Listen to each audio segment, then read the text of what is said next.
Yes. Okay. As much fun as we apparently are having. We are now going to adjourn the select board meeting for Monday, June 16th, 2025. Looking to my fellow select board members, are there any items on the agenda for which a review might be in order? No. Not seeing any. Let's move on to public comment. This is the period of the agenda when the public is welcome to address the select board. We ask that one addresses issues not already scheduled on the agenda. We ask that individuals restrict their comments to 5 minutes. Questions will be directed to the chair of the select board. Are there any members of the public who wish to address the select board? Okay, come forward. State your name. No, you go first. No, we know it, but please state your name and where you live. Hi, I'm Mary Hecken Phillips of 79 Lebanon Street here in town. I am here today. Well, first I should just say thank you. As fellow elected members of our community, I just wanted to thank you for taking the time to hear public concerns and hold them as you also balance the interests of our town. I really appreciate this work. Public service is always a difficult personal balance, and I just appreciate what you're doing. So I'm here today to talk to you about the letter I emailed to you on June 11th by email. I think I mentioned the title of the email was the 4th of July Parade Political Speech Waiver Request, and I'm seeking a waiver of the time, place, manner restrictions found on the 29th annual 4th of July Parade Rules and Regulations posted on the Hanover Town website through the Parks and Recreations Department listing. And specifically, I'm here because all parade participants are subject to the Code of Conduct. And in that Code of Conduct, it states that no signage shall be displayed advancing a political or social cause. And only candidate signage is permitted under the restrictions there. So I'm not going to repeat what my letter stated, since you all should have a copy of that. But instead, I'd like to focus the conversation today on a few concerns that I have that were not included in the letter. So first, I'd just like to dispel the slippery slope argument for reasons why the select board should leave the restrictions in place. The idea that once the select board were to loosen the restrictions, that it would be increasingly difficult to rein it back in and try to tighten the restrictions down again. And I think I just like to offer a counter argument that I don't believe that's true. And in fact, the facts show you history is actually opposite. Hanover has had a long history of robust political speech during our 4th of July parades. And only recently the restrictions were put in place without much of a community challenge, other than, I think, my position to you. I've confirmed that there have been decades and decades of robust political speech in our 4th of July parades, specifically by our town committee, which I represent the town Democrats. So I'd just like to ask, if the full robust political participation in parades were considered family friendly in the past, what has changed and what has been deemed not family friendly? And, furthermore, I think if the cause for the policy change was officially documented, I just want to make sure, and I think it's very important, that that is not based on a personality conflict, but on actual harm that was subjected to our community. Second, I think the restriction was not applied equally to all participant groups in recent memory, which gives this restriction some susceptibility for legal challenge. And I think specifically the thing I'm remembering is 2 or 3 years ago, the town Democratic Committee was told by a parade official it was not permitted to carry a sign that had a statement regarding climate change. And instead that sign was handed off to the Sustainable Hanover participant group, who carried that exact sign on that exact day.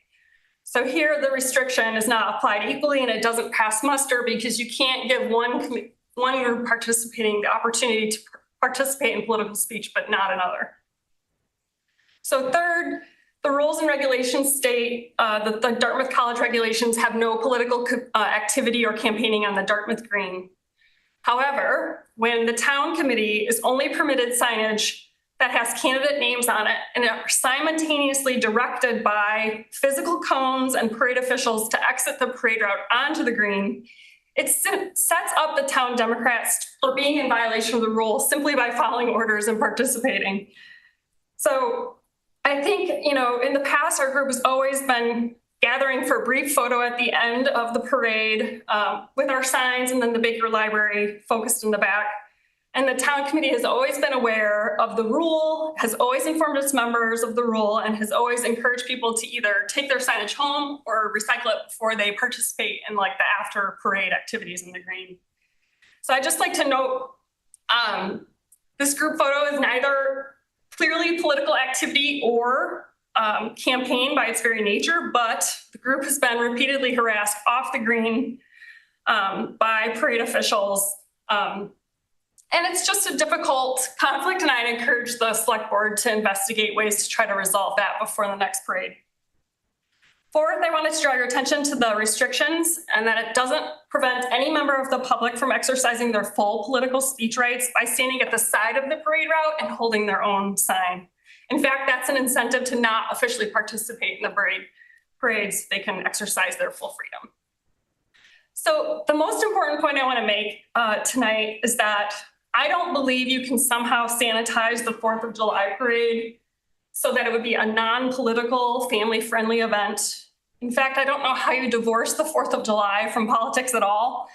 Objectively, the holiday celebrates a moment in history that our country, or the colonies dissolved their political band with the English monarchy. It's very political, innate. Wrap up. Got it. Yeah. Event. So hold on. I would like to hear Mary continue. Can I move to allow more time or a little bit more time if you can try to wrap I'm up. sure I can wrap it up in the next minute. So I think it's just worth noticing that political speech can be uncomfortable, and that's part of the marketplace of ideas that our democracy is built upon. I believe our community can handle uncomfortable political speech in a responsible way. Not only can they handle it, I think they value having tough political discourse in a peaceable setting.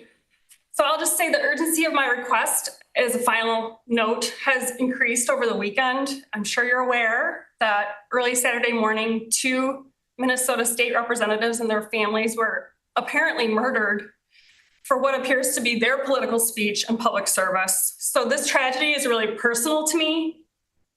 Instead of exercising my full political speech across the many Upper Valley protests over the weekend, I was called away from the Hanover protest to work with my colleagues in the New Hampshire House Democratic Leadership Office to work on the safety and security of the remaining 170 some members of my caucus to make sure that they had the protocols in place so their safety and security could be ensured this weekend. So I just want to give you that little snapshot of what it means to be a state rep right now in the state of New Hampshire. So let me just say for the record that my family and I have sacrificed financially, personally, and professionally for me to be a state representative in our community. But we should not have to sacrifice our safety and security or our lives for that representation. So I encourage you to consider the waiver of the time, place, manner restrictions because it will allow the town Democrats to signal to our community in real time that even though we may have fierce disagreements over political ideas and policy, but that Hanover is united in condemning political violence. And for that reason, and for all of the ones in my letter, I suggest that the select board should waive the political speech restrictions for this year's parade so that our community can meet the historic moment in American politics in the way that it demands.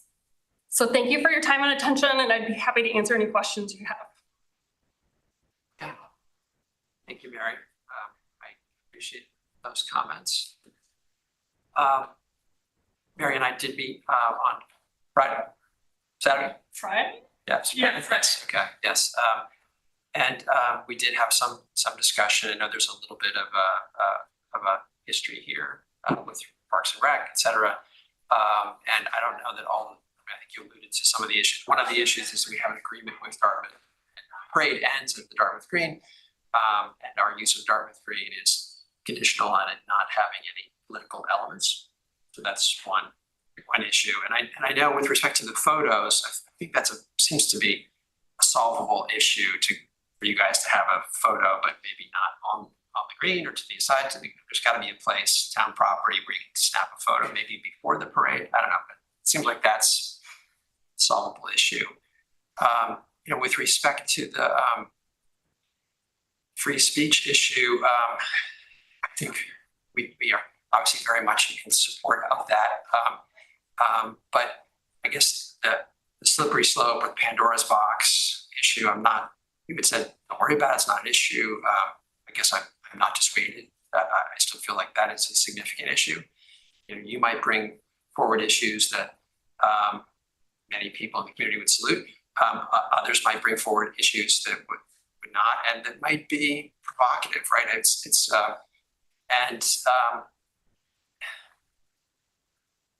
And other parades in other parts of New Hampshire have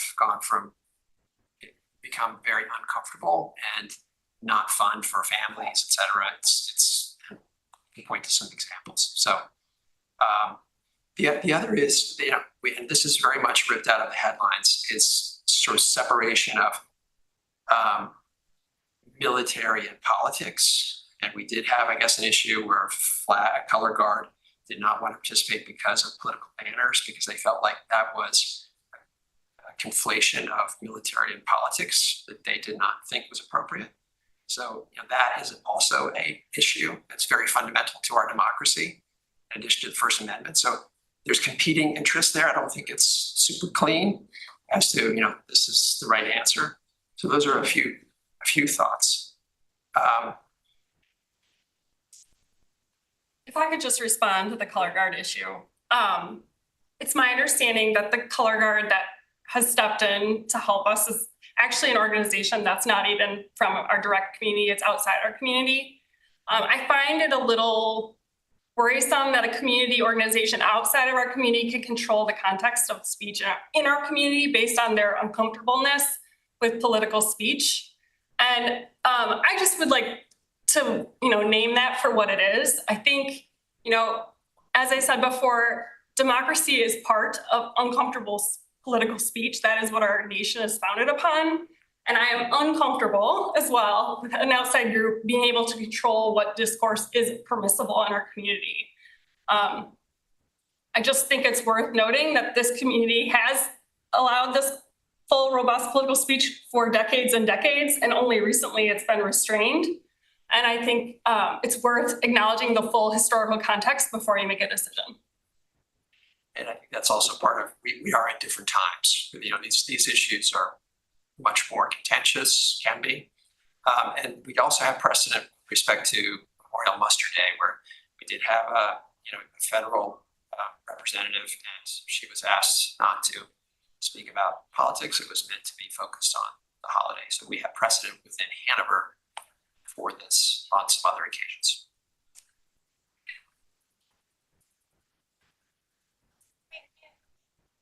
Can you clarify what the time, place, and manner restrictions are? Is it the same that's like the code of conduct, or is there something that I haven't seen because I didn't sign up?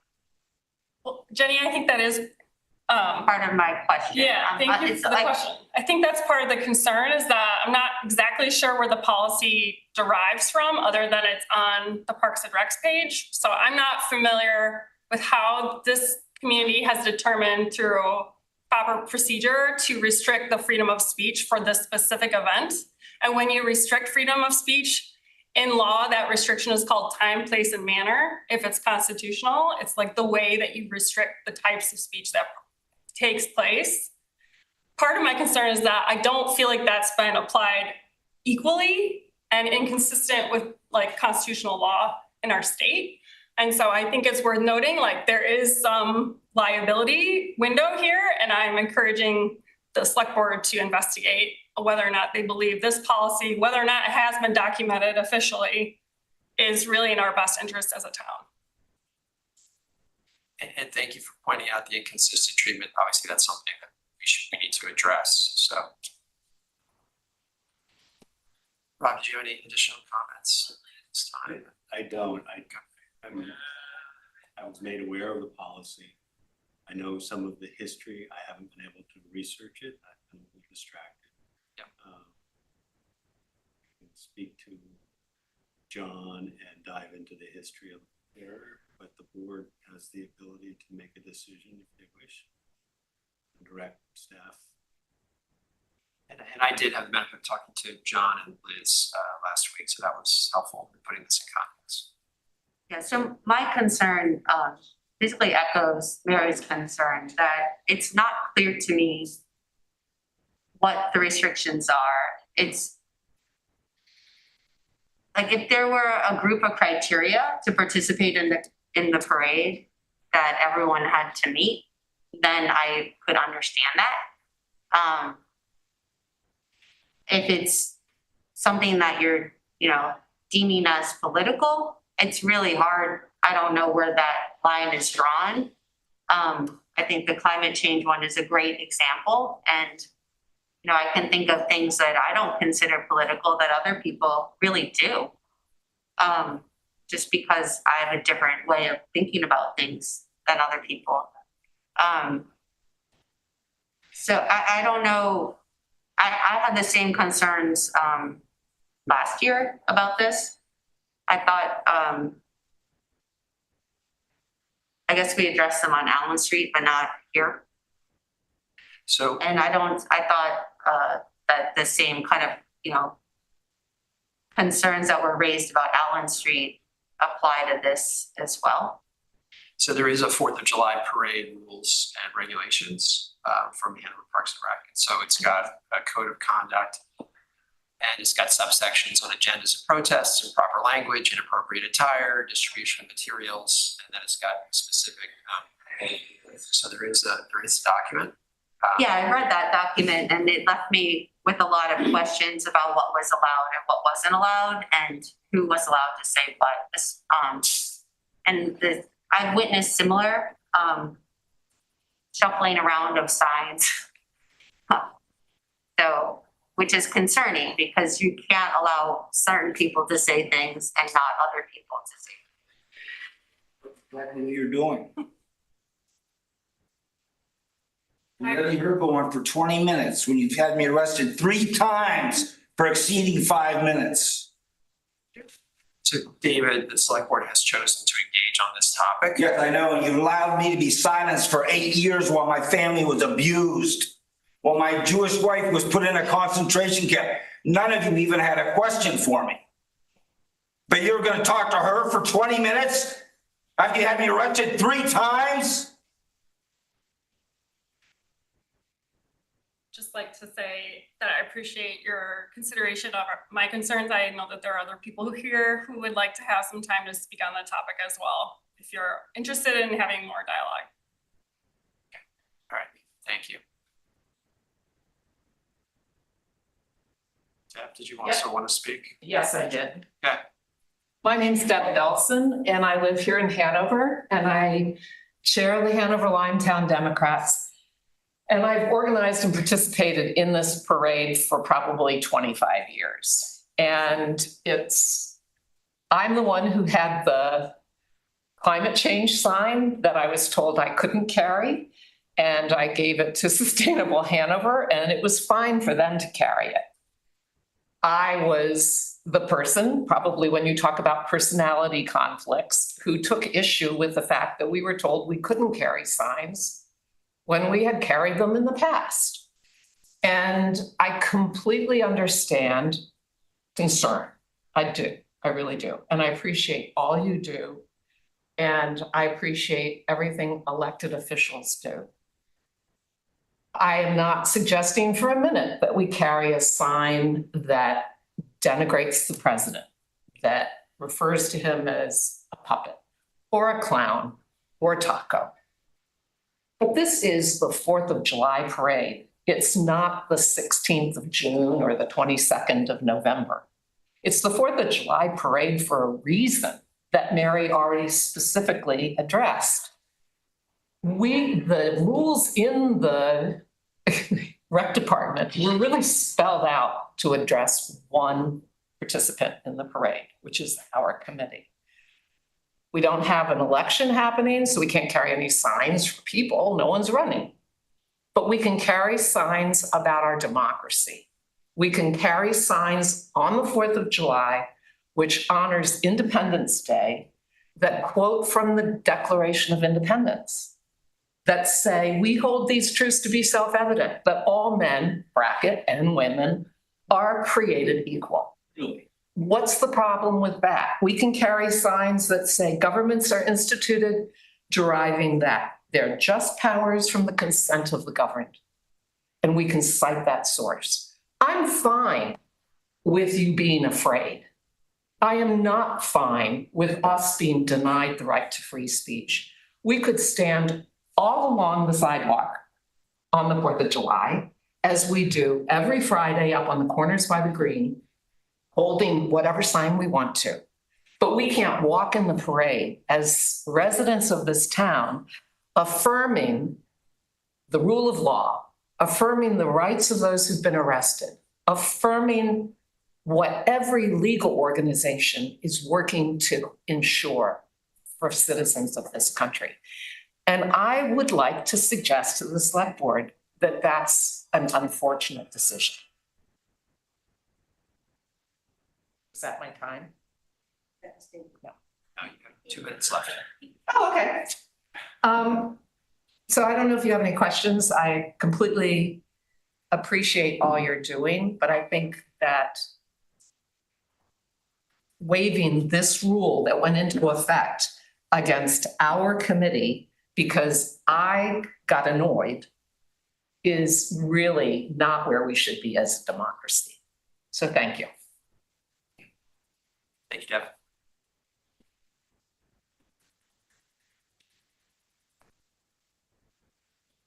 Other members of the public wish to address the select board? Yes, or the select board, which may wish to discuss these comments. Yes, Jared. So we've to waive this request to eliminate it.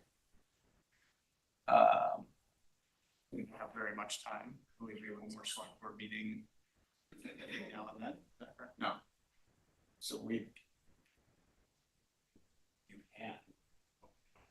don't have one scheduled. So if we were to act, we would be acting in tonight's meeting. You don't necessarily have to act right now. We could. What are those thoughts?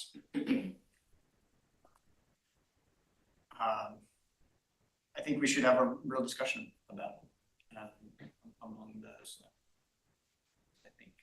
I think the points raised are and valid and warrants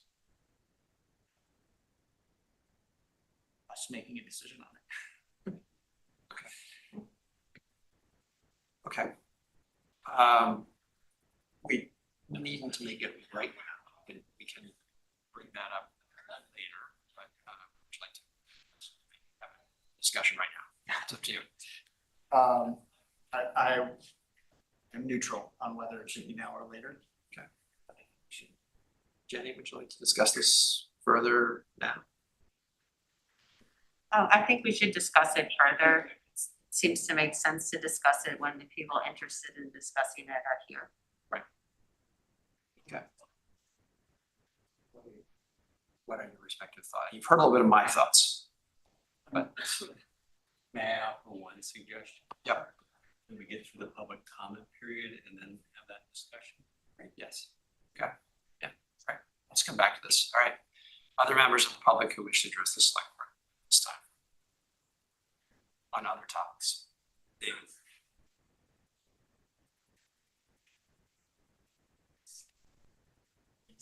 I contacted Rob Houseman about getting on the agenda. He gave me a whole rigmarole of things you had to do. I didn't know you just had to be a Democrat representative to push your way into getting the right to speak as long as you want to at a meeting and to have. It was interesting how you all had some interest in her her questions as to the politics of what signs they can have, but you've had no interest in my problem, which for 8 years I've come to you.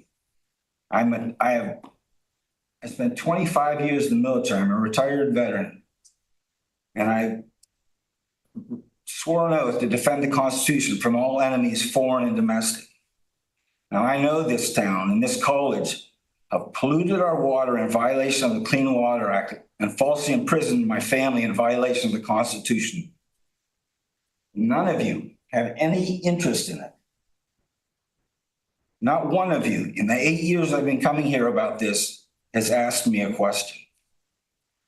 My First Amendment rights were first violated when the town and the college got together and made a deal to recycle asphalt waste. They did it to save money on gravel, and they dumped it or it went into our drinking water. And my land up in Etna. Now, we were baptizing people in that water. We were drinking that water. We had constitutional rights to the water. Clean Water Act gives us grandfathered uses like fishing and swimming and drinking. They're not to be ignored by the town. After the town had polluted our water, that wasn't enough. They committed crimes. They put a fence around our property. Mr. Houseman here, who was the zoning officer in charge, put a fence around our property, making it into a concentration camp for the people that we were trying to keep safe there. We had little food, water, basic things we needed for life. Now the town this select board has allowed the town to commit crimes, allowed them to conceal crimes, and they refuse to investigate illegal actions of Hanover government and the college. Now, at the town meeting, Nancy Carter led the group in the Pledge of Allegiance. And I'd like to say the Pledge of Allegiance here. I don't know if any of you will follow me, but I'm going to say it. I pledge allegiance to the flag of the United States of America and to the republic for which it stands, one nation, under God, indivisible, with liberty and justice for all. None of you have done your job. You're all cowards. There's been no liberty and justice for my family. We've been silenced and abused, and arrested and chained.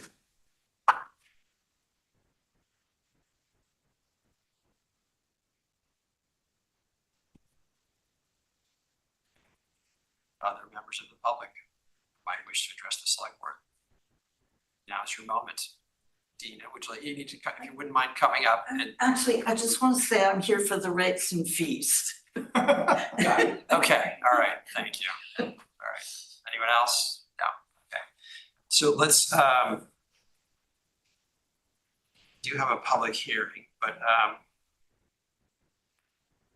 should we keep going on this topic? All right, so I think you all have kind of heard some of my reservations. Even though I am entirely sympathetic, I am a little concerned about the Pandora's box. A lot of things taken, sacred texts can be, are extensive and can be, you can be, by being selective with respect to what you show, you can represent first and sometimes conflicting opinions.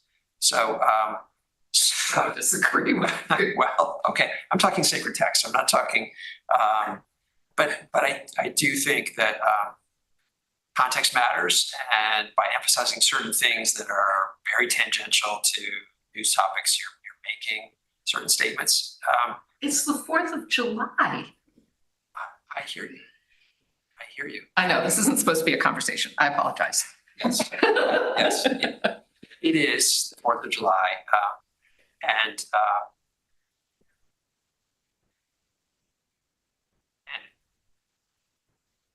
look, you've heard some of my concerns about military, politics, mixing, etc. Dina, did you want to jump in? Please come forward, state your name and where you live. Dina Romero, Hanover, New Hampshire. I wasn't going to say anything about this, and Deb and our representatives are much more articulate than I am, but I just can't help responding. The 4th of July is a political event. It is celebrating the freedom of this country, the declaration that this country is not going to be governed by a king. It is going to be governed in a democratic way. And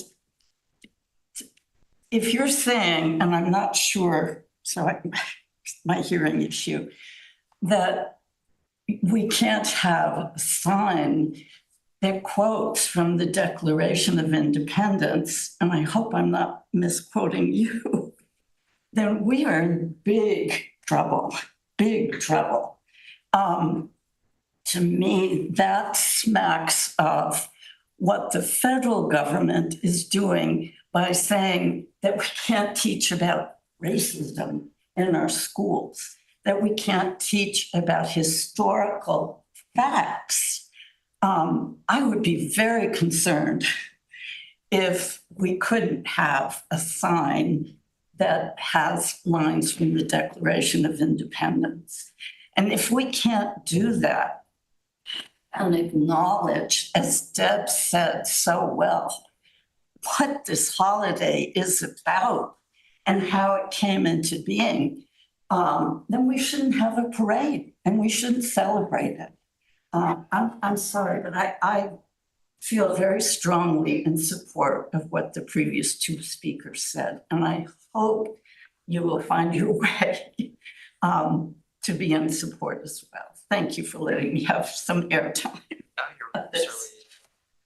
Yes, they're more articulate than I am as well, Deb and Mary.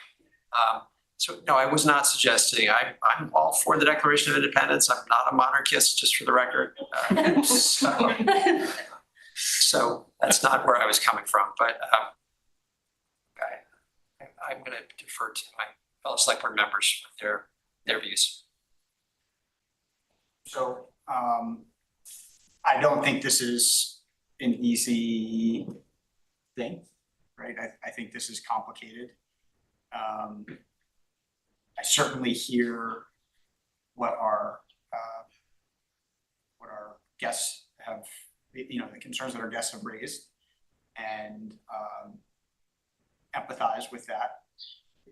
But I also can see a lot of people getting really upset by, a bunch of people carrying AR-15s down the road with their Second Amendment signs, and pro-life people with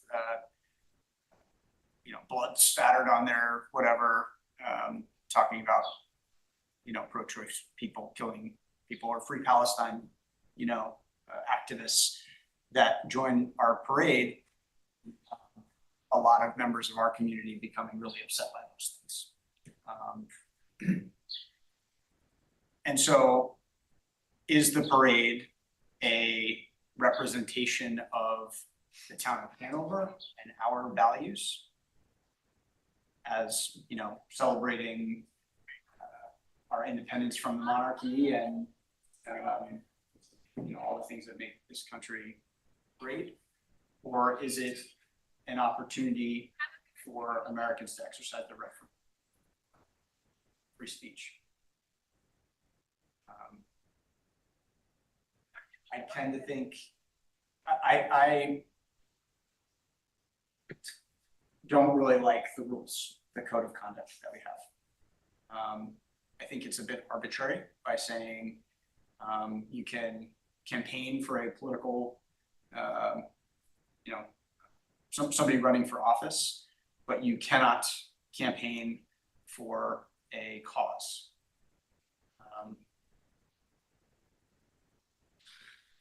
Where is the line there, right? It's easy to say, okay, you can carry a sign or wear a pin that says, vote Joe Biden, but you can't carry a sign that says, I can't remember what the example was in there, but bringing up a cause. I think I do think it's arbitrary, and I think it is not in line with our values as Americans.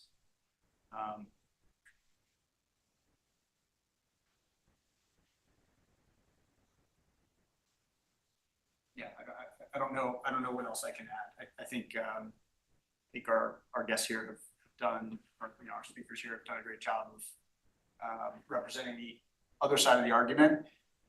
I understand the issues with Dartmouth, although I think Dartmouth values conversation and people representing what they feel. To be clear on that is their policy. Yeah. No politics on the green. So they say they value, but apparently they're telling us no. So that is my understanding of. If I could just mention that the college has never spoken to our group about our group photo. It's only been a Parks and Recs official who's spoken to our group.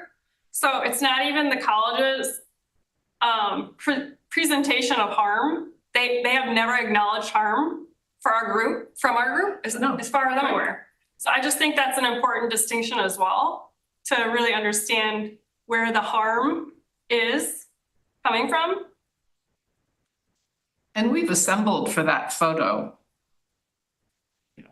probably 20 times that I can recall. And it's only been the last 2 years, 3 years that this has been we've been pursued by someone from the rec department. My concern is with like how this is written, that anything viewed as advancing a political or social cause is just very broad, and in my reading of it, it's very easily interpreted as anything that's not exactly the status quo. The whole idea that you're advancing something that might be a little bit, if you're advancing a social cause, it's presumably because you want something to progress or change or do something that's not what it is right now. So my reading of this policy is that it's endorsing a conservative stance. I don't know how this policy would, for me, would have to be a lot clearer about what is accepted in the parade.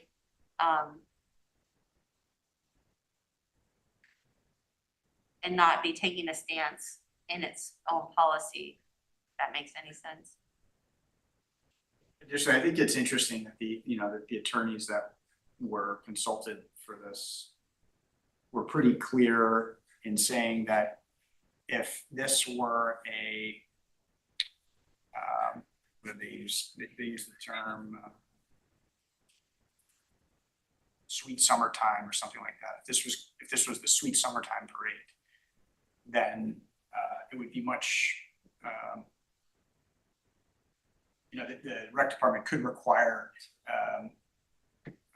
themed participants that are of the theme of sweet summertime. But this is not. This is a Independence Day, 4th of July parade.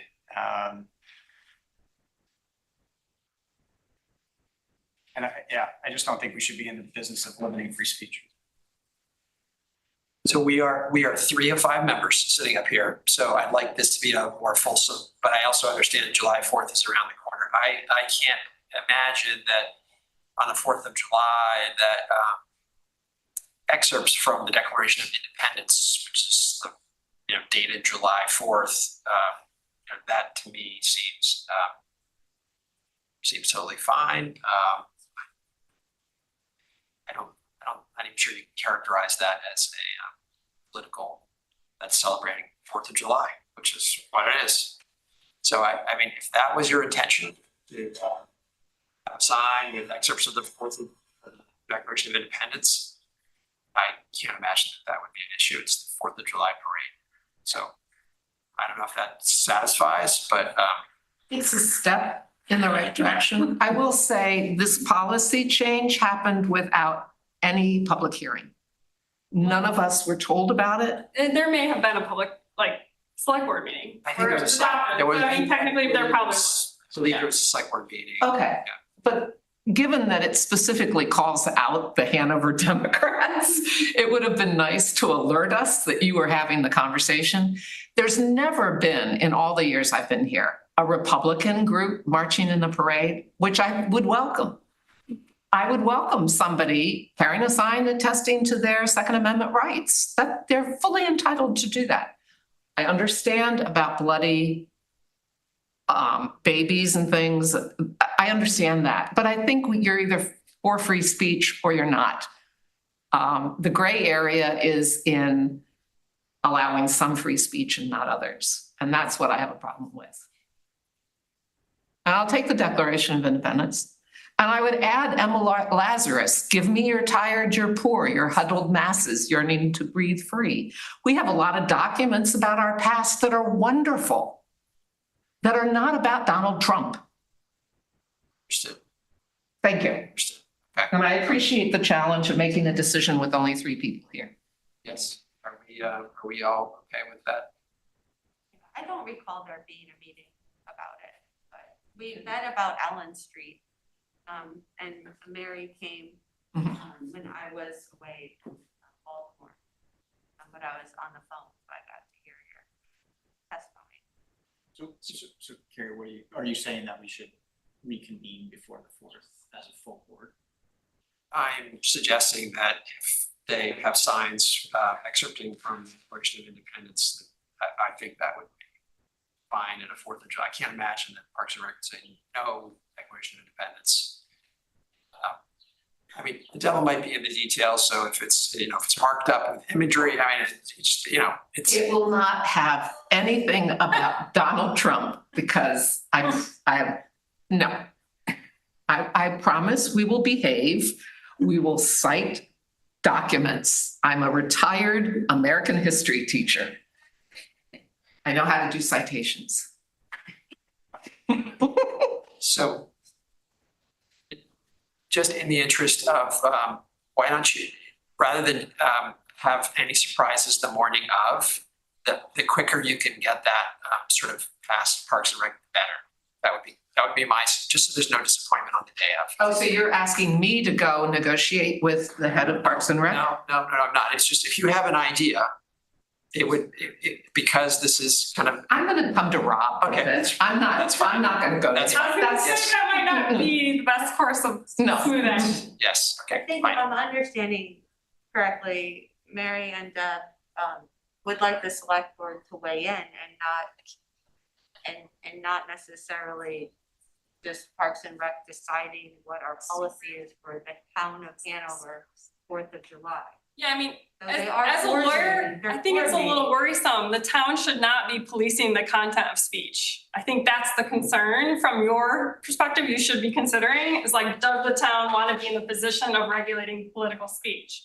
So if I was your lawyer, I probably would let you know that I think that's a bad course of action and that you either need to take a look at the policy itself and revise the policy, or provide some sort of temporary waiver or not do any of those things. But you really don't want to be caught in the middle. I think that's where the town would get stuck in a little bit of risk. And I would not recommend it. So we don't have another select board meeting between now and July 4th. What I was suggesting is sticking with the Declaration of Independence, I think is safe, but I can't give you carte blanche to go do whatever you want. So I don't think that's the message. So we clearly need to revisit this policy. It's not gonna happen between now and July 4th. Correct. So, The board can convene a meeting within 24 hours. Joanna's out of the country. So When does Joanna get back? Next week. next Thursday.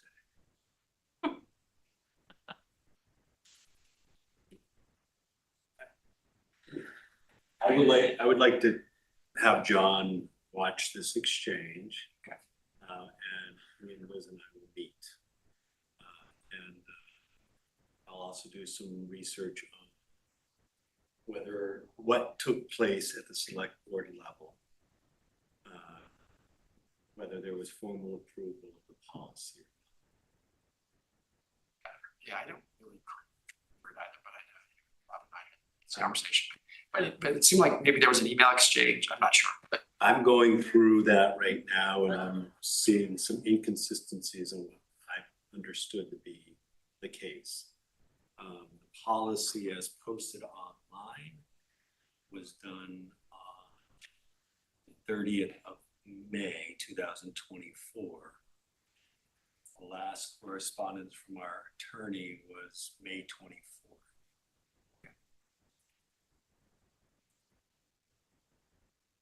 And I can't find it on your agenda.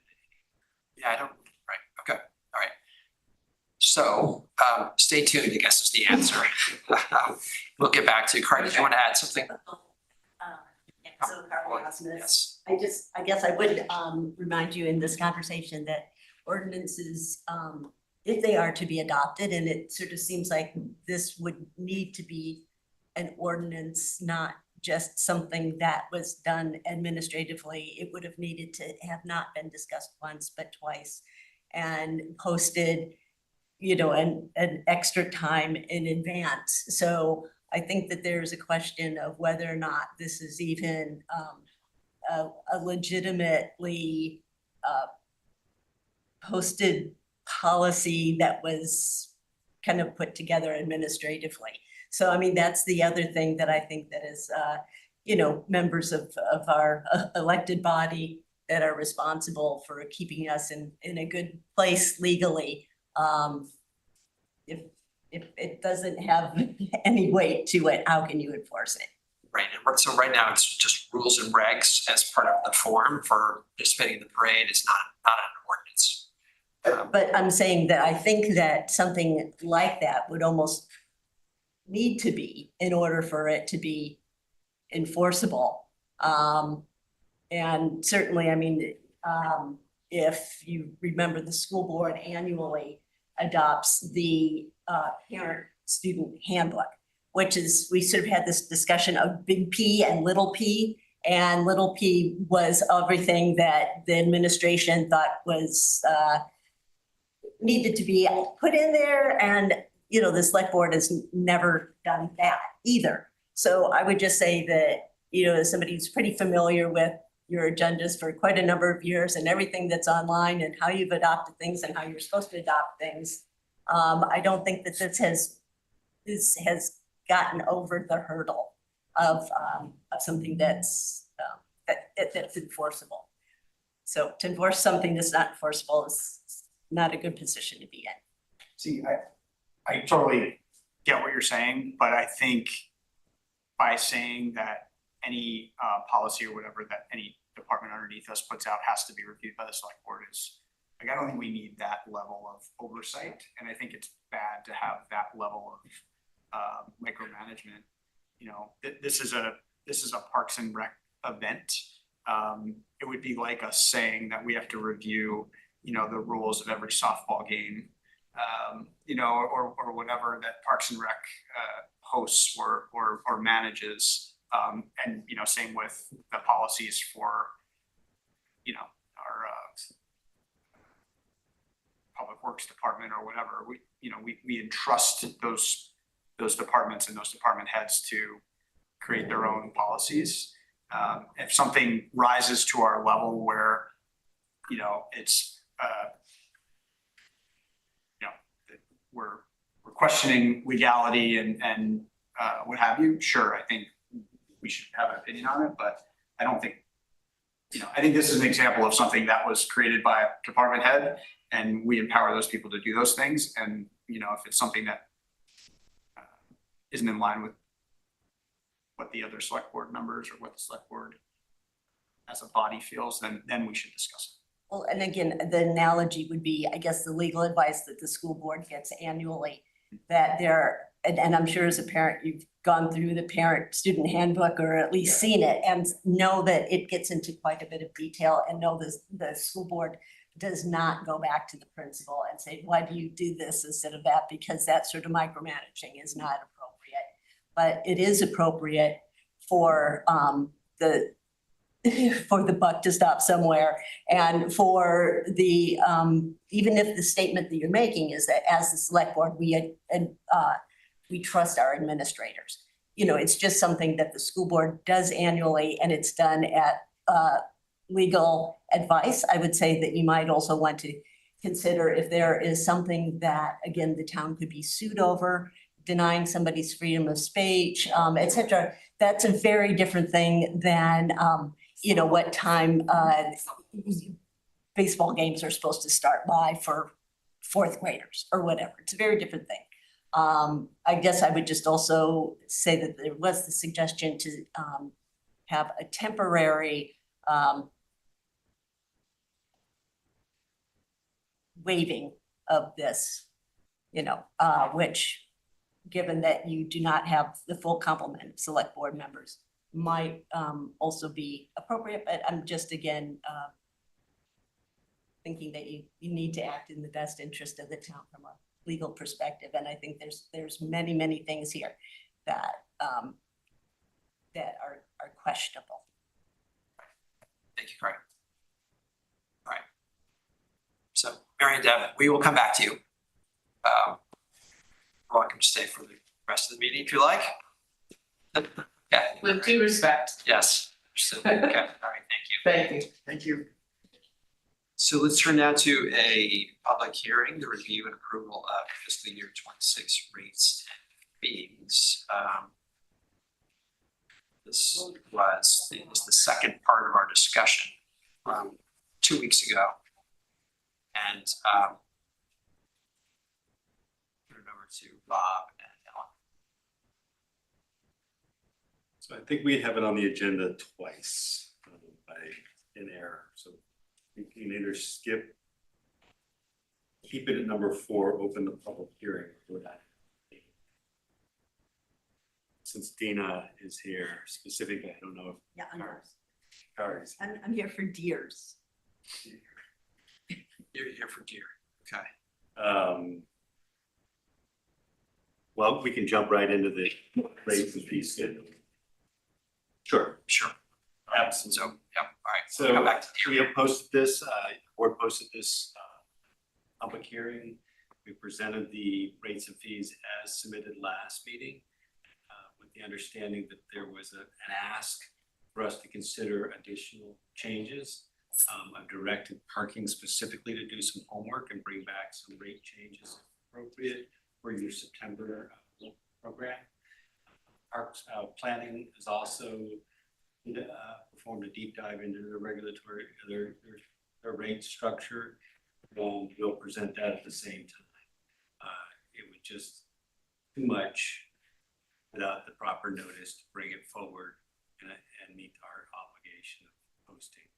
So with that in mind, the rates that we presented last meeting and here tonight are ready for your consideration after a formal public hearing.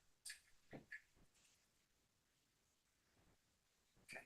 Well, we did look at them last time. Any further comments, questions?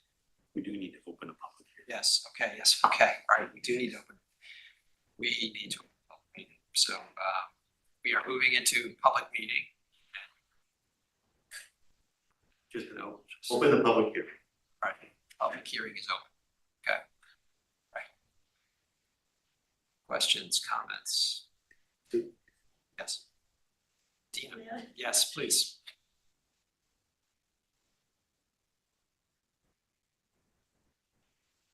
Thank you. Carrie, you're gonna think, is this woman ever gonna let this issue go?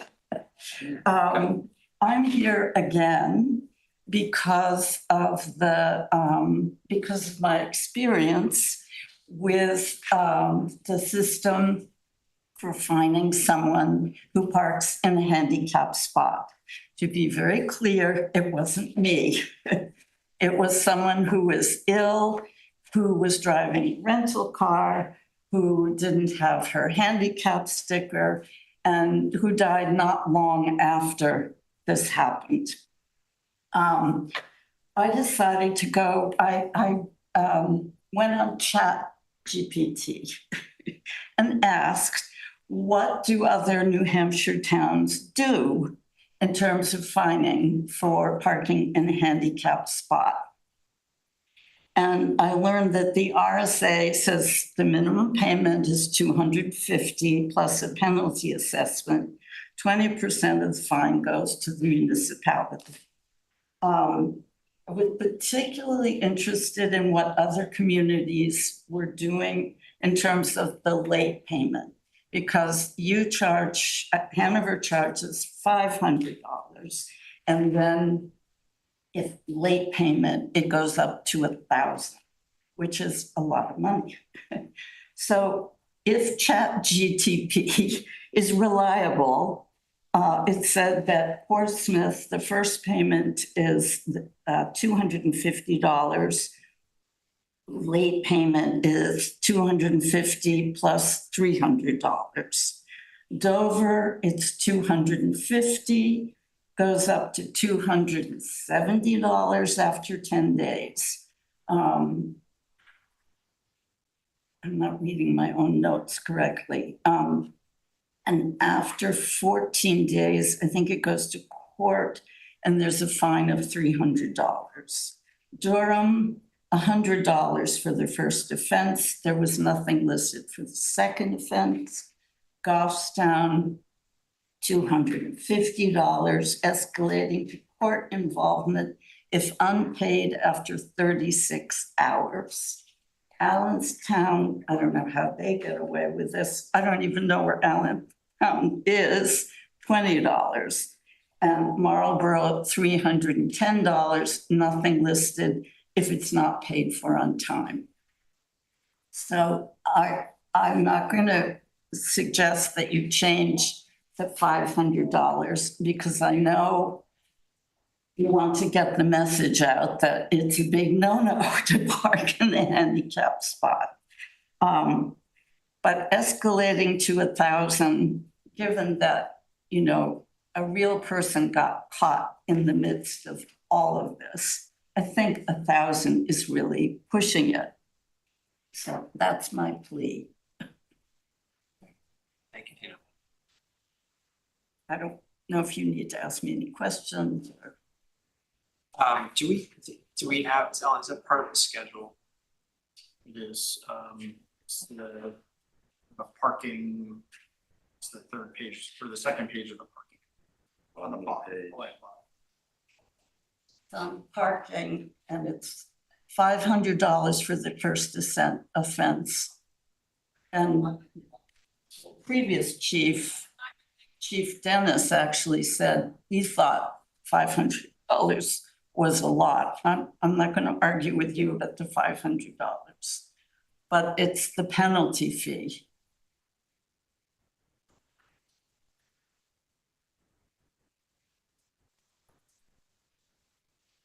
And there's no distinction, fine after 14 days, fine after 28 days, it's the same. It's not incremental, right, Ellen? That's just, it's just 1,000, yeah. That's my understanding. And if you really want to get the message out, and again, I don't know how these systems work, but the community, I think it's Goffstown's, it escalates to court involvement if it's unpaid after 36 hours. I would think if the goal is to get the message out, that court involvement would do that. Much more than $1,000. I would comment that court involvement requires us to remove an officer from the road, send them to court. Right.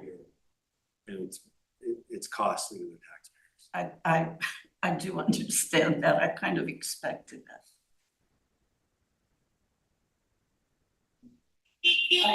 One other comment on the rates and fees. I noticed that for background checks, I believe you've increased the fee, am I correct, by $5?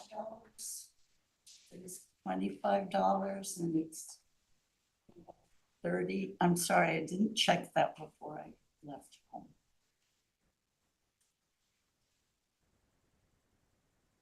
The only reason I bring it up is because I volunteer at a daycare center. And I did have the background check and they graciously paid for it. And I know they have turnover of employees. I just wondered if there was any wiggle room on that, either for daycare centers or for schools, given what their work they do. So I see fingerprints. You're not talking about fingerprints. I think it's fingerprints. I So apologize. fingerprints is $30 for residents and $55 for non-residents. Right. That's a lot. And if a daycare center is paying for it, I mean, they're under a lot of pressure, I think, anyway. I just didn't know if there was any give in that department. It's been at those levels for the last few years. I mean, there is police department time involved, there's some machine involved. We can certainly ask the police department to look at the rate. What I understand is that we are the clearinghouse for fingerprints for background checks. So we have a tendency to have large pushes, which take up some town staff resources. We do have a specialty piece of equipment that we also purchased for this purpose.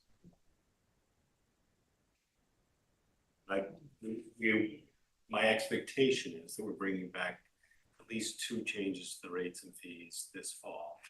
We can certainly have some assessment of that fee. Okay. Good. So we are revisiting this in the fall. So thank you for. Where you look at the, I don't know if this is the only opportunity, but to come back to the handicapped, $1,000. We can look at that too. I would suggest maybe we look at that in the fall. Fall. We're gonna look at a number of issues in the fall. So, Oh, I see. So you're not passing it, like, we are gonna pass it now, but We're gonna update it again. we're gonna update it In the fall. So you want me to come back and make my plea again? you're always welcome, but I do have you on record to take a look at it, so. Okay, I mean, I'm curious, I'm not getting any feedback from anyone on this. Are you in disagreement about the? So it's been at that level for a while. There was an intent. I always value staff input on this. I mean, we're an unusual town where people come in and oh, big deal, a couple $100, I'm just parking, or $5. It's crazy that people will do that way, and I understand it. It's got a disparate impact on a local person. I understand the history of the case you're talking about, but there's also that deterrent effect. So it's a balance. Right, well, maybe, what did they say, split the difference? I mean, do you have to go to 1,000? Could you do 750? I know I'm bargaining here, but it's the principle of it. Understood. Yes. Thanks for your patience with Yes. this. No, thanks, Steve. Thank you.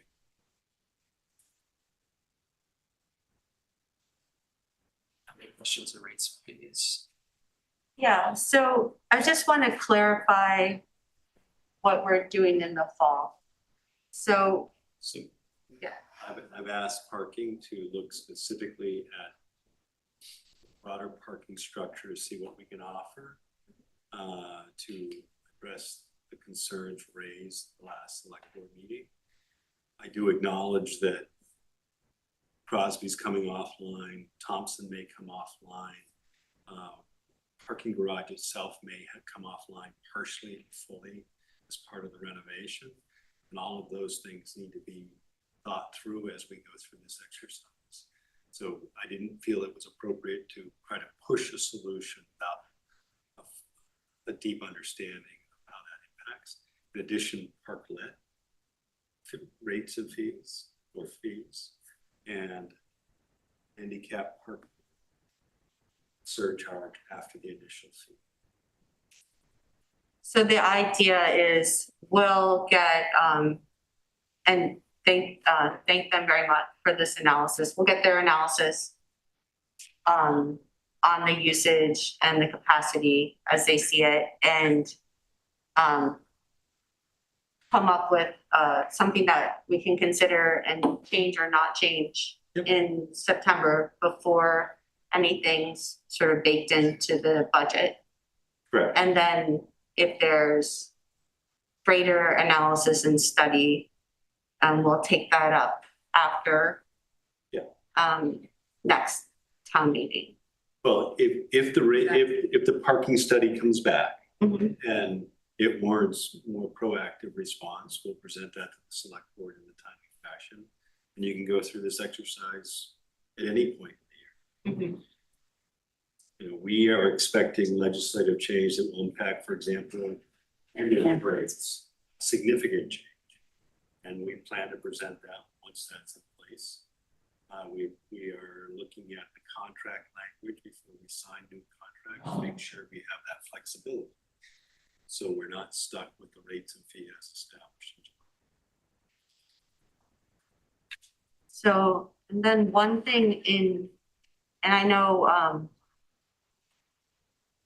you guys know that my inclination would be to not give up revenue and keep, the parking garage sort of that way in line on Saturdays, at least for events, but the rates and fees has it only free on Sunday, so I didn't know if you wanted to add.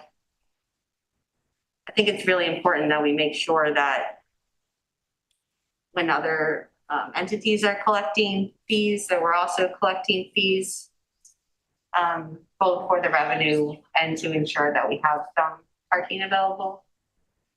But here we have the parking rates at between 9 and 6, so shorter than on Friday, Monday through Friday, but that's, I think, inconsistent with what people might want now, or is posted now at the garage.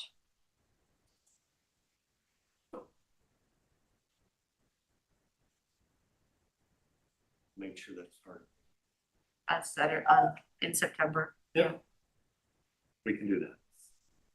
Good. We met with Chris today. It's the second time. And that, and then they would share like the data along with whatever they collected along with the analysis. I will be as transparent as I can. 100%, whatever data we have, we can share. It's public. So with that in mind, I do note that Chris reports that the parking garage is near capacity almost every day by 1 o'clock. And they're encroaching into the long-term permit area to fill the void, the demand for parking. So we have seen a significant uptick in the use of the garage since April. Just making you aware of that. So part of all of these things come into the analysis. I think the signs are contributing to that. It is my sense is that the signs that we have around town are actually, people are finding it better. That's a good thing. Yeah. I would just like to go on record encouraging our parking staff to put this stuff forward. I think I've been a consultant. Consultants spend a lot of time listening to people and combining that and presenting it to the people whom they listen to. I tend to think that's what the parking study is going to do. I think we have a ton of expertise. We have a sergeant, we have a supervisor, a garage supervisor, we have a clerk, we have enforcement people that have been doing this for a very long time and have a deep understanding of the Hanover parking system. And I think they know what the answers to a lot of these things are and how to solve them. And I think we should be listening to them and encouraging them and empowering them to make decisions, bring that to select board. We'll talk about it and let's try some stuff because we can, and I think it'll help. we don't need somebody to come in and listen to us, tell them, so that way they can tell us back. Although I get it, you know, the process is important, but we have a lot of expertise, a lot of payroll. And we should be using those experts to do their job. Thank you for working on it as we speak. Thank you. May I ask a question? Of course. Understanding that we posted these rates and fees, do we have the opportunity to just change the label on the garage so that on the rates and fee schedule, it aligns with actual? I'd like to change it to say free on Saturday and Sunday, given that that's actually the case, and I believe it just says on Sunday. So that was an oversight. On the webpage. And Or on the rates and fees. it's free, but I think what it's currently would be free on Saturdays. Right, but that's not what The it rates and says, fees say that we charge on Saturday. from 9 to 6. Let me confirm. That's what We was can make that posted. Yeah, okay, because I have it in front of me, so that, because it's not, we're not changing the rate, the actual rates. but Yeah. So we're looking to strike. So I'd just like to change the label, Yes, yeah, okay, yes. so it's correct. Good. Okay. And then in the first football game, I think it's October. So we got sorted out.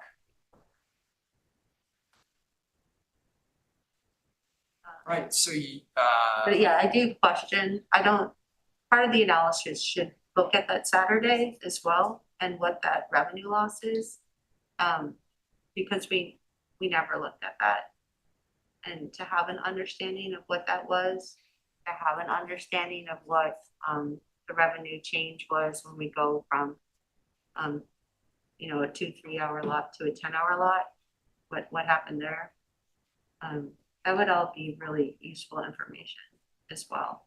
So see if the data is available. Yeah.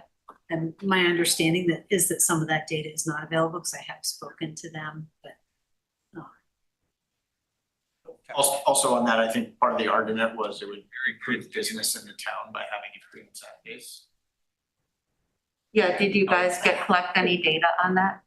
I mean, I got tons of data on sales and guest count and all that, and a lot of it is skewed by COVID, but I'll log down to my office. I'll show you everything I got. I got a lot. Anecdotally, I don't think it made any difference at all by making it free on Saturdays. So, yeah, but I guess that's a concern. Yeah. Yeah. Or at least to know what that trade-off is, you know, to get a sense of what it is. So, yeah, what are we losing and what are we gaining? Just sort of so we can talk about it. All right, so more to come in September, analysis coming. Anything else before we do need a motion to approve rates and fees? Other comments, questions? I'll move to approve the rates and fees. As amended. Yes. So Okay. amended per Ellen's suggestion. Yep. Okay. Is there a second? Jen, okay. Further commentary? All those in favor? Aye. Okay, thank you. Okay, should we move on to, we kind of skipped over, let's see, employee recognition. Very quickly, you know, I can, every time this list comes out, I'm always impressed with some of the seniority of our staff. Sure. We do have one individual who is at the 20-year benchmark that I'd like to acknowledge, Karen Custer. I'd like to acknowledge them all, but Karen, our policy is to recognize the 5, 10, 15, 20, 25, 30. We have a 37-year veteran on this report, so that's just very impressive. And it's a credit to the quality of the work environment. Karen, kudos to Karen and for her 20 years of service in finance. Terrific.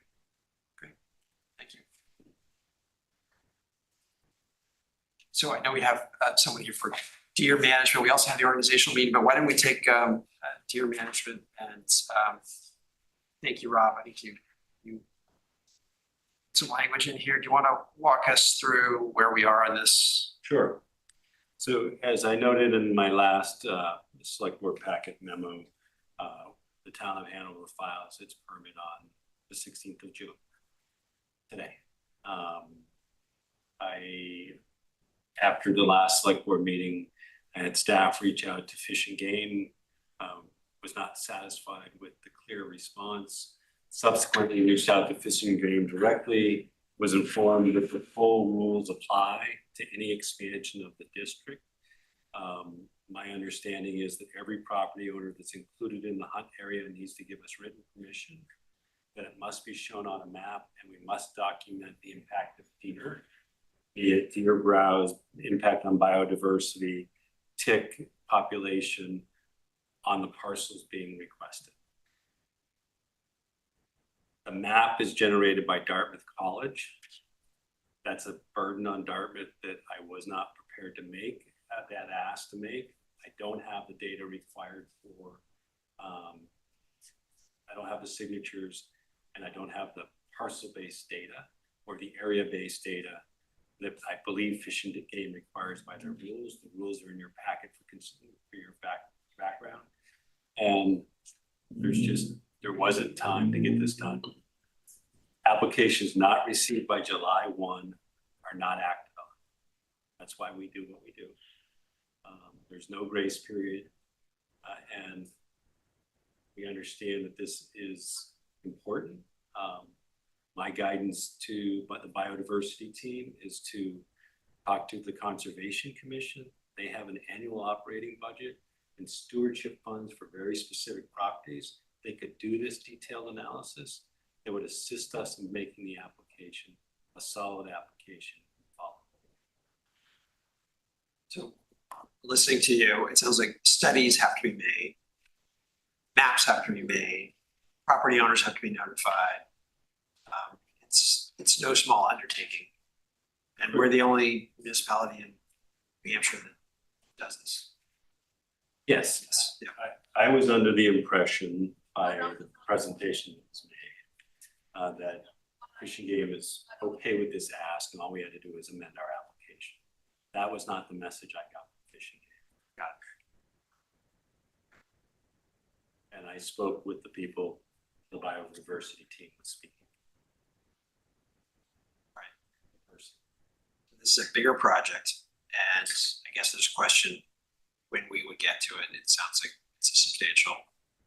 So my expectation is to meet with the members of the biodiversity team in the next week or so, to lay the groundwork for them to carry forward with the work through Conservation Commission and others. So my expectation would be that the Hanover Conservancy land and the other conservancy land, plus the Conservation Commission land, would easily be wrapped into it if appropriate. And then the question of whether or not those lands around the Appalachian Trail owned by the U.S. Forest Service need action in order to be elected, if appropriate. Then we break it down into the bigger landowners, conservation lands, Roby property, and others out in the Dismal area. I guess is what it's known as, the Dismal. Is that the Dismal track? So I would say that going forward, community asks like this should be directed to my office so that we can navigate all of the issues presented to the select board so that you have the information in a timely fashion and enable the select board to consider it at one meeting and act on it at a subsequent meeting rather than a process that deviates from the past practice of the board. I would greatly appreciate that.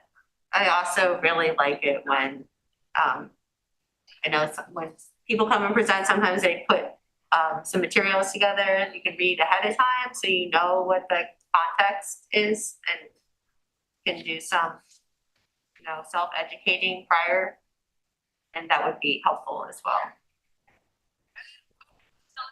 Just having material I don't have to ask them any questions. Thank you. Kari.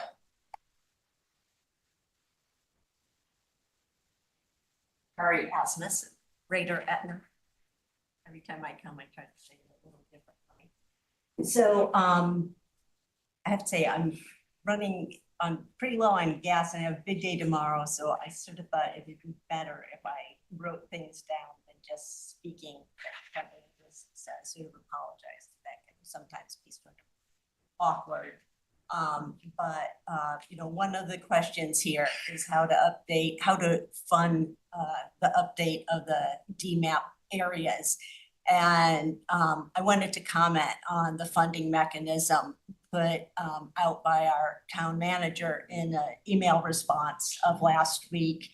I noticed that the chair of the select board did not seem to be on that thread. So you may or may not be aware of it. And of course, anybody who's listening to this will not be aware of that email. So I just thought, well, what the heck, I should read that too. And basically it just says that staff resources are stretched too thin to take on any additional work. Also, biodiversity falls under the Conservation Commission, and it has an annual operating budget and parcel-specific stewardship funds that should be used to hire an expert to develop the necessary documentation and map if the commission deems this a high priority. And well, I have to say, I disagree with some of the premises here that that this should be paid out of the Conservation Commission's very modest $22,000 annual operating budget, or that it be paid out of the stewardship funds. This is a departure from years-long practice of funding the work in different ways through a fairly robust $23 million general fund budget, a practice that has recognized how the program addresses a myriad of deer overpopulation impacts on Hanover.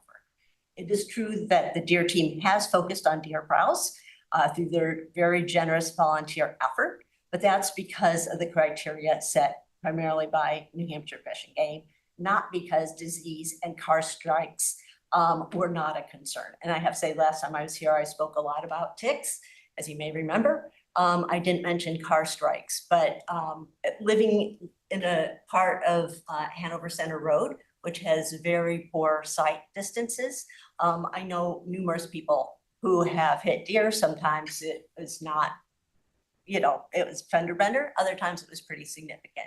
So that is another significant impact of over having too many deer. The public health dimension of tick-borne illness potentially impacts not only residents, but also employees of DPW, the Water Department, and Parks and Rec, as well as Appalachian Trail hikers that Parks and Recs is supposed to welcome. We give them a shower, we let them use our library, and then we say, you know, go hike across that Chandler Field and you'll come out with 10 ticks on you, and, you know, and you have to go spend the night up on Moose Mountain. So now that said, if the administration wanted to shift the funding from one source to another, that should have been discussed during the budget process. As you all recognize, the Conservation Commission's $22,000 fiscal year 26 operating budget was finalized months ago with no hint, from what I understand, asking around, that it needed to include funds for this purpose. Most likely making an additional expense difficult to accommodate in the next 12 months, even if the commission does deem this to be a high priority, necessitating potentially a delay of yet another year. As for the stewardship monies, staff has consistently said that the fund is woefully underfunded for its intended purposes. So to quote from the 21 town report, the account is on hand for enforcement of violations of conservation easements where the owner is not cooperative with remedying the violation, and the town may need to hire lawyers, surveyors, foresters, appraisers, etc., while it may seem that the balance is a large sum of money, most land trusts hold $10,000 to $20,000 per easement for this purpose. The town holds 24 easements.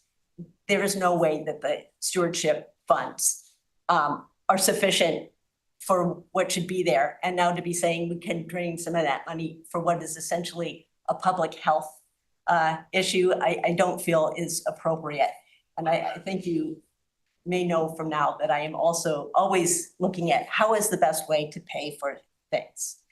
So if there truly is no longer staffing in-house to work on this public health project, despite the fact that we have 2 part-time community nurses and funding for a sustainability position, then so be it. Hire an expert as suggested, but go to a part of the budget that has some give in it.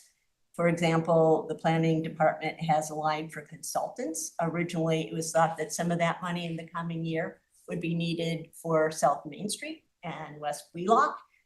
$200,000 was added to the budget at the last minute to cover most of that, which says to me that that freed up a little bit of wiggle room in that consulting line. Would that be a possibility? The select board has $275,000 in special town projects / initiatives. Could there be something there? Again, my big concern is that we don't let the limitations of the Conservation Commission's annual operating budget slow this down. In addition to the issue of funding, I did want to also talk about the implementation. Since the last select board meeting, I have spoken with an adjacent landowner to me who has over 100 acres, who is willing to sign his permission, as am I. So, you're talking about 120 acres right there with just 3 parcels. I don't know how difficult it is to map that. Given that the land does not need to be contiguous with the existing area, if the new parcel is 1 acre or more, and each of these are more than 1 acre, I would like to understand what the barrier is to adding this acreage to the map area for consideration by New Hampshire Fish and Game, putting together whatever evidence we might have. And I don't know whether my testimony at the last meeting would count. I could certainly also write up how many wildflowers, with pictures have been eaten. I can take pictures of browse. I can do any sorts of things, and you would increase it by over 110 acres, the area that would be available. And again, Fish and Game may say, no, you didn't document it enough, but kind of what's to lose.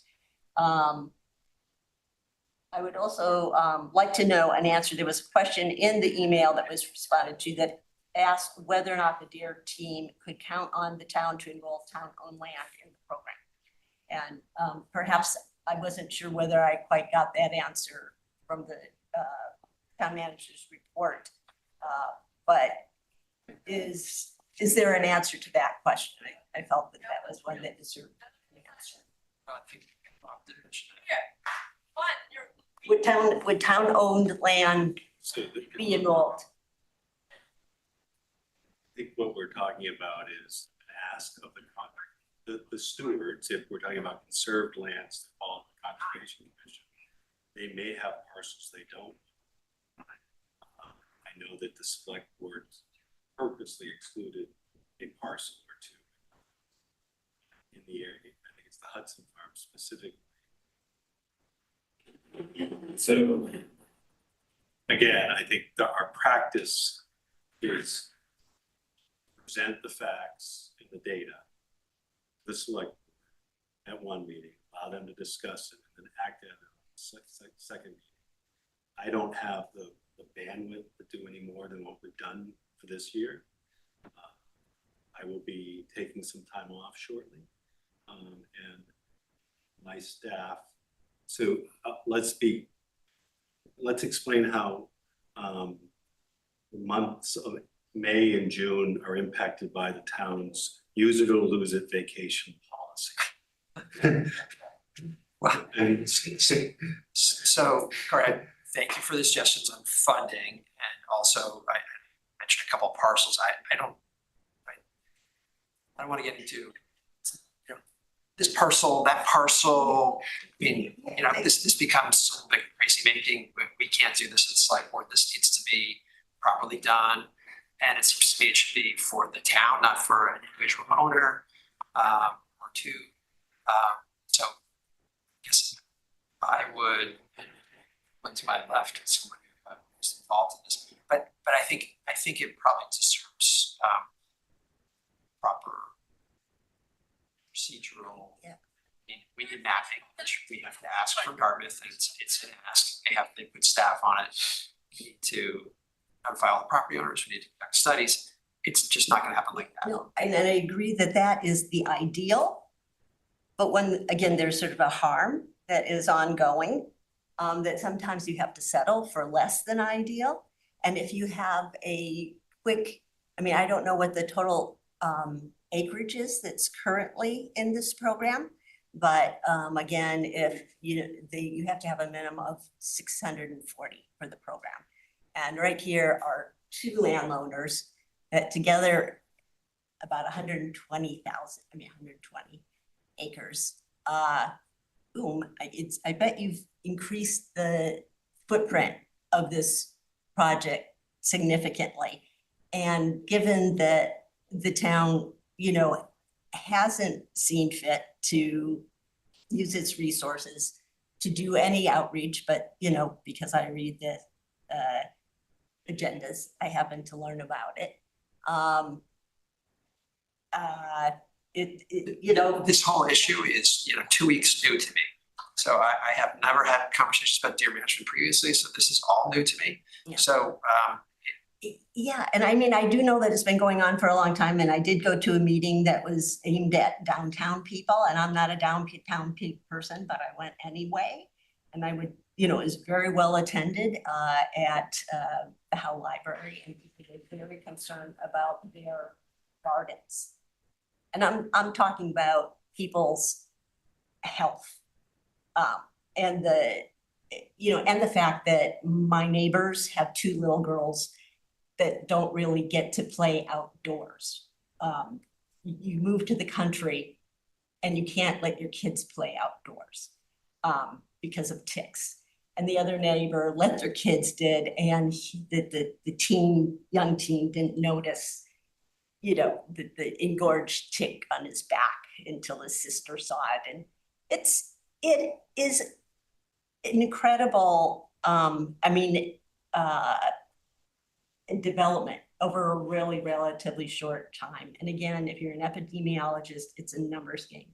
Every encounter that you can eliminate, every risk, that's a win. And that's where I really feel that the urgency is coming from on this. And again, if it can't be done this year, I'm really concerned about the idea of saying it's biodiversity, you have to take it out of the $22,000 that the Conservation Commission has.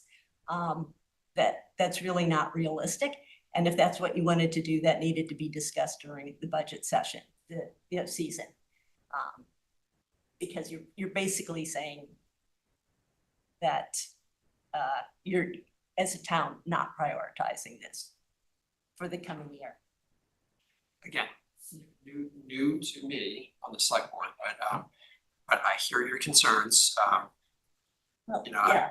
anti-monarch and I'm also anti-tick, so. But I would like to hear some sense from the select board that you think that this should move forward in the coming fiscal year and not languish for lack of money to hire the experts because there's not enough staff.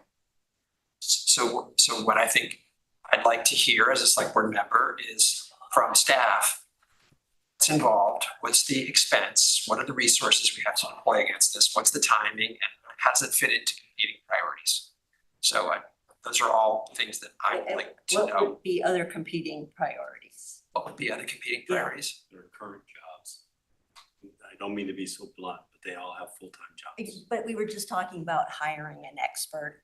That wasn't what was And, asked.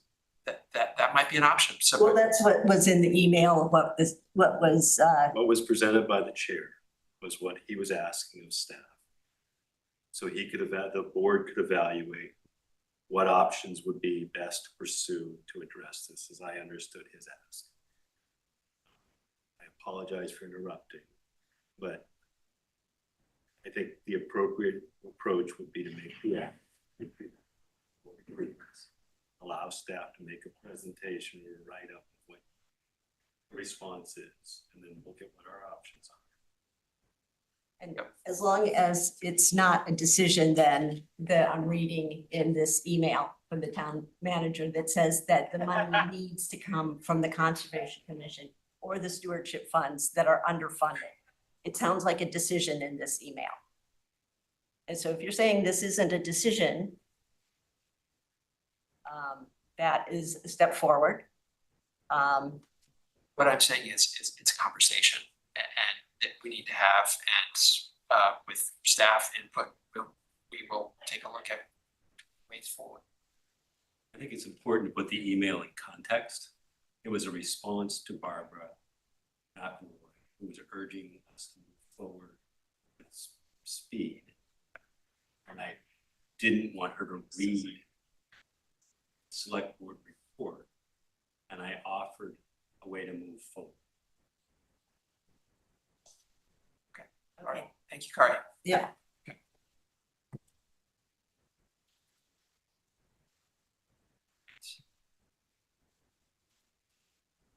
I'll just comment. I do want to move this forward. I think it's a good thing, and I would support expanding the DMAP area to the whole town. But I totally get it, Rob, that this is a lot of work, and it's not just resubmitting the same application with a bigger area. There's a lot of outreach and stuff that has to be done, and I want to do it, but I get it that this is not the time. It's a little bit of a short, it's a lot bit of a short time window to get this done without resources. Okay, so let's move on to organizational meeting or committees. I gave to Rob already, and I'll just give everyone re-up for what they were on. So there's not a lot of drama here. So that's where we are. Jenny, correct your change, but please, if I got anything wrong there, please let me know.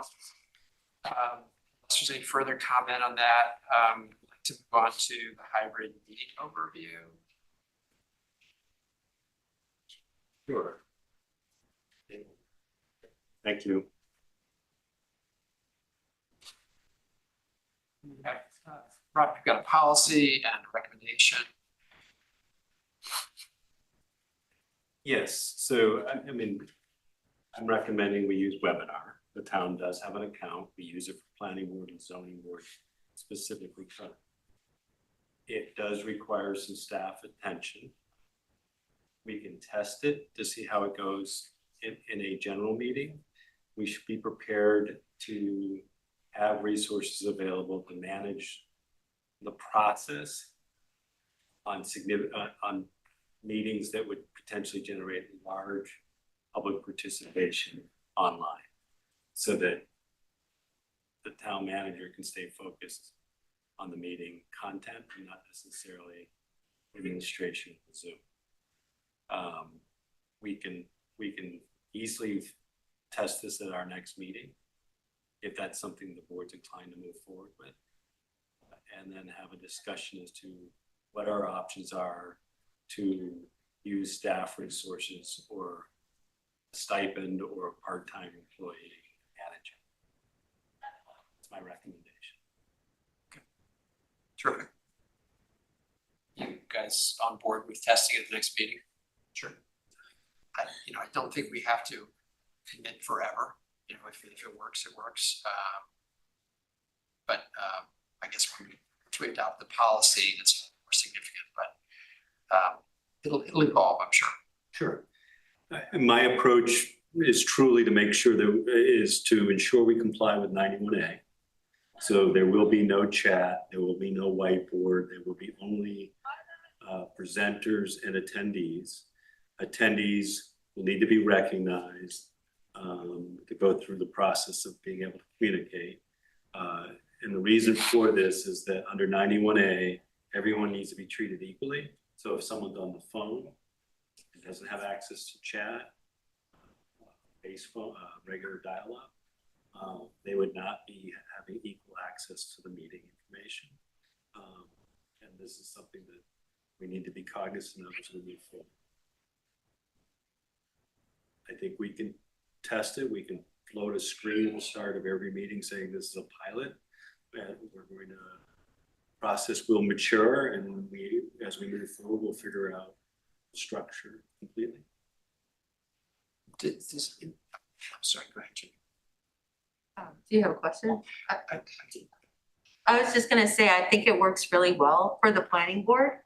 If I'm remembering correctly, I think Brian reads that long thing when there's like a lot of people, but we kind of have some regulars who always come. He doesn't always read the whole thing, but we do.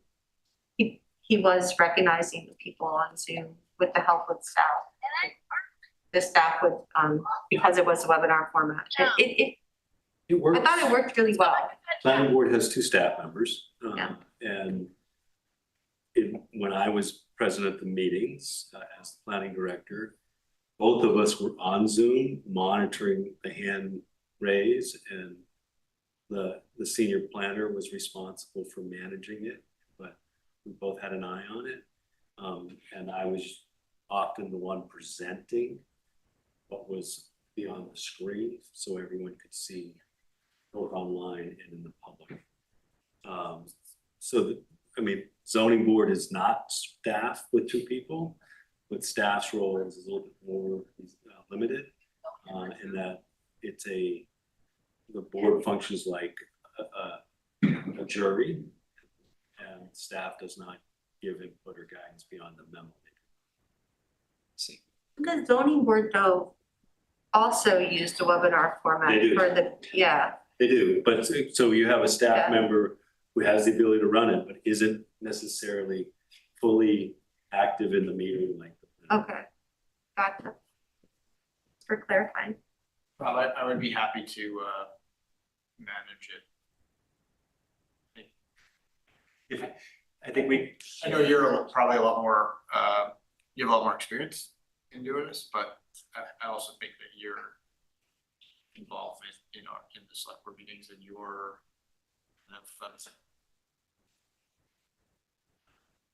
things that you're doing while everyone is talking in terms of pulling up documents and all that kind of stuff is really important. I would be happy to, as the secretary, take on that. grateful for the offer. Thank you, Jim. It will require you to become a panelist rather than be the panelist in the room. But we can do that. Okay. Yeah, no, I'm fine like using that computer or whatever. Yeah, that'd be great. Whatever one you want to work. Great. Thank you. Okay. I know we have a couple things. We've been waiting patiently. Grants management policy and designation of authorities for clean water SRF loan. Should we turn to those next? Yes. Okay. So grants management policy, you've been bringing us edifying documents meeting after meeting. Check some boxes. Thank you. These are, thank you for like very thorough. Thank you for putting in all the time to do that. It looks like, again, a lot of work. Are we in a position to do all these things? So I think that's a very fair question. And when I first sent the policy and Tom Grantham, who works for me, did a lot of work sort of consolidating other towns, sort of not reinventing the wheel. Pete Kobaki and Christina Hall's initial reaction was a little bit of a, wow, this is a lot. And I think the important thing is that it's a lot to receive government money. And we really need to be good stewards of that money. And these are the guidelines that the Office of Management and Budgets requires. So what I think the policy lays out, and we didn't sort of pad the whole packet with all, but we have also pulled together all those CFRs and the RSA so that they're immediately available for anyone administering the grants. But if we were to do more grant activity in the town of Hanover, down the road, to truly administer the grants, we might need someone to have a portion of their job to be grant. I can say that a lot of what's in the policy, the departments do, but not formally. And so when we went through the single audit, I argued with the auditors that a lot of the tracking was happening, a lot of these, direct and indirect costs are being considered, but we're not documenting. And they said, that sounds great, but without a policy and without documentation, we're going to put you on a corrective action. So it's just my goal to get us in line with what's required of us. I have to say that a portion of the policy does have to do with subrecipients. We pulled that out into Appendix A, Appendix 1, because we don't award our grants to subrecipients, so it's not something that we have done. But to have the documentation in case for some reason down the road we were in a position to need to have a subrecipient, we would have the roadmap to do that. So I think it'll take a coordinated effort between the finance team and the departments. And the subrecipient, is that an entirely different entity? Yes. So I think an example that I can give is we have received a National Fish and Wildlife grant for our discharge into the Connecticut of $1.5 million.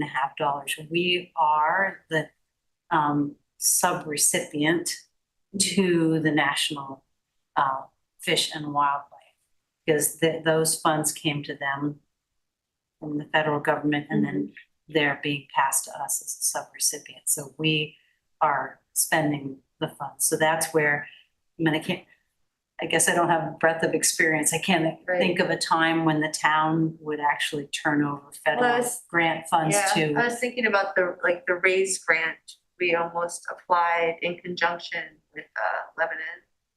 And it would have been administered through Lebanon, but I don't know if we would then be a sub-recipient or it'd be a co. I think a lot of these,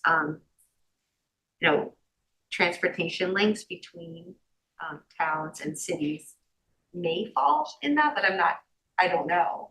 I was kind of curious because we have that other, out to the hospital, a little bit of missing linkages that kind of crosses borders. I don't know the answer to your question specifically to those types of projects. Good to have a roadmap. Yep. And I think, for instance, in the example with Lebanon, I would guess that in the contractual layout, we would either be identified as a subrecipient or co-recipient. I would guess that's probably. So I think if we use WAG as the example, is that correct? That's a Hanover, Lebanon cross boundary. Yeah. I think the geographic boundary of the funds would be specified in the grant, so there would be no subrecipient. But we would need to be co-applicants because they impact both agreements. Okay. But then there's also all the river stuff I can imagine. Yes. But then we would probably be the sub rather than. Yeah. So, but we can. I can imagine there being a place though, where we maybe have a sub. I don't know. Oh, there are plenty of options that are out there. I think we have a tendency to be reluctant to take federal funds because of the additional cost and time involved. Grove multi-use path is a perfect example. The escalator's about 100%. Say that again, the escalators or that, what does that mean? We're paying twice what it would cost if we would have built it ourselves. Oh, okay, all right. Ellen, is there a software that addresses some of this so that it lessens the administrative burden of doing all this? Possibly. I think it's a great question if there's something, off the shelf that could accommodate. I'm gonna actually venture a guess that there definitely is. So I'll actually do some research on that. Again, if we were to do more widespread grant applications, I think that we would need software or people power to actually adhere to what's required. Other questions about the grants management policy? No. Okay, you need a motion. Yes. Is there a motion to?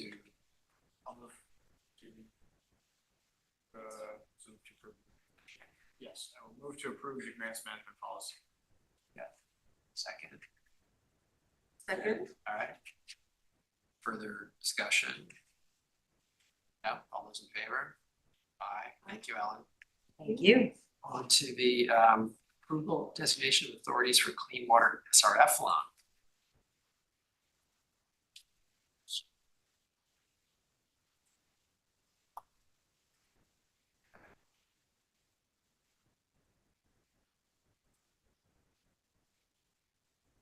I'm sorry.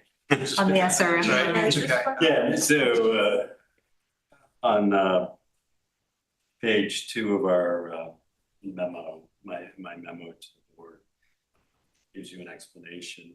If you recall, Article 6, the most complicated article on the town warrant, enables us to receive a refund of money spent. It's not a loan, it's a refund of expenditures up to 100,000 if we meet the criteria. This is the action needed to successfully receive that money. And it's pretty straightforward. It's cumbersome, but straightforward. Okay. I'd ask you to consider approving this as noted in my memo. I move to approve the designation of authority for clean water SRF loan as noted in the memo. Okay, all right. Jenny. I second. All right.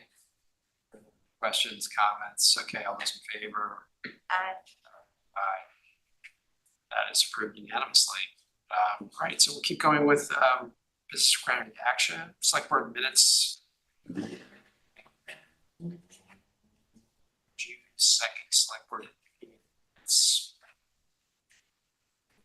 It's on those. Not. Entertain a motion. Jenny, do you want to make this one? You're on such a roll.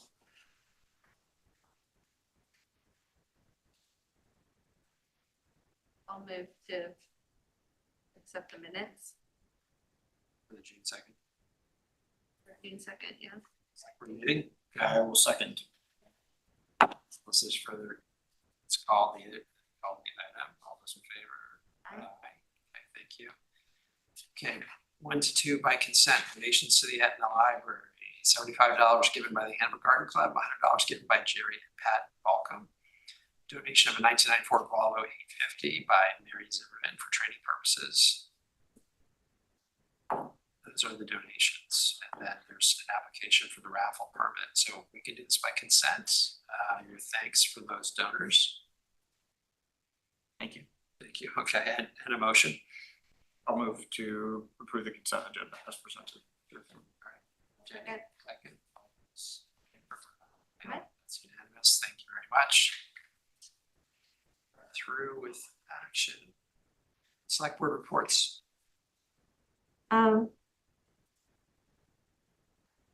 Do we want to do, okay, to think of something. are we just going with, did we reorganize? Are we good?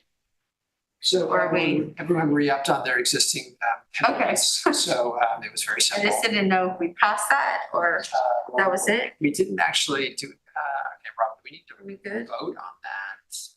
Or it's just kind I of. acknowledge it is approved by consent. Terrific, all right. By consent, okay. Consent, good, terrific. All right, I want, before we go on to the select board reports, I'm wondering if we should offer a waiver, like you suggested, been turning in the back of my mind for the fourth, just to clean that up and have it official that they can march with the Declaration of Independence quotes. So I thought the way we left it, but I could be wrong, because we did go back and forth, was that Rob was gonna consult with Parks and Rec and maybe with. I think we talked about maybe doing a policy review, which I think admittedly would take a little bit longer, right? I think the clear message here is that the board doesn't find the policy necessarily meets the goal. And it's a department adopted policy. That's an issue for me to address with the department, not necessarily for the board to give directive. I think you've given clear instructions or guidance, I should say.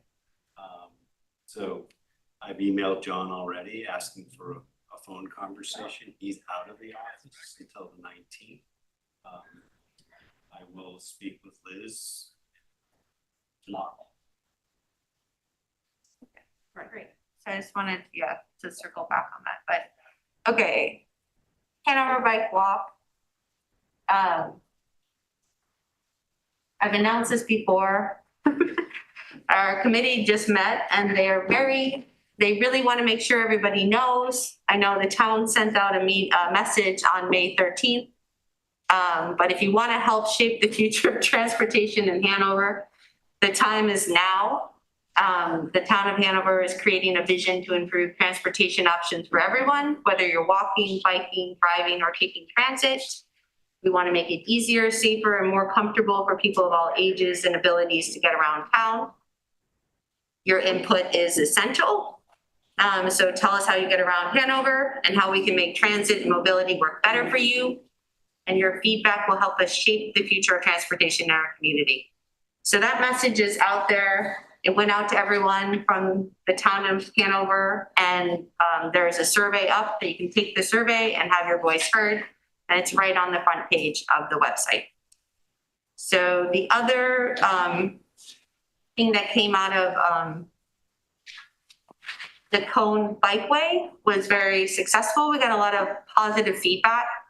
And so there's renewed interest in really connecting up. It's like I don't even know, it traces back to the 80s. Actually the impetus just to connect Hanover to the hospital. The hospital moved there in the 90s, but the committee started charting a route before then, the pre-committee. But people are asking about the missing sidewalk as well as like a safe bike route in that in particular, just because it's just such a high used corridor. And yeah, those were the two big things that Hanover Bike Walk was talking about. The Conservation Committee was doing a lot of budgeting and planning. I wasn't there for the entire meeting. But they were very excited to more comprehensively address their budgeting and planning, asset management. And they had a lot of robust discussions. Sustainable Hanover is meeting this Wednesday at 8 a.m. Here. Those are 8:30 a.m. Sorry. Don't come too early. It's already early enough. I have no committee reports. I don't really have any committee reports, but just in general, graduation was, I think, very strong in downtown. I thought it went great. It's good weather. I'd say this was like the first year back from COVID. It's appeared to me that all the public servants, police and fire, and everybody did a wonderful job, and I appreciate that. And then the only other thing is, at some point this week, it sounds like Representative Goodlander is gonna be in town. And she is gonna do a little kind of walking tour of the downtown and talk to some business owners. So, looking forward to that. Can give you more information if you're looking for it.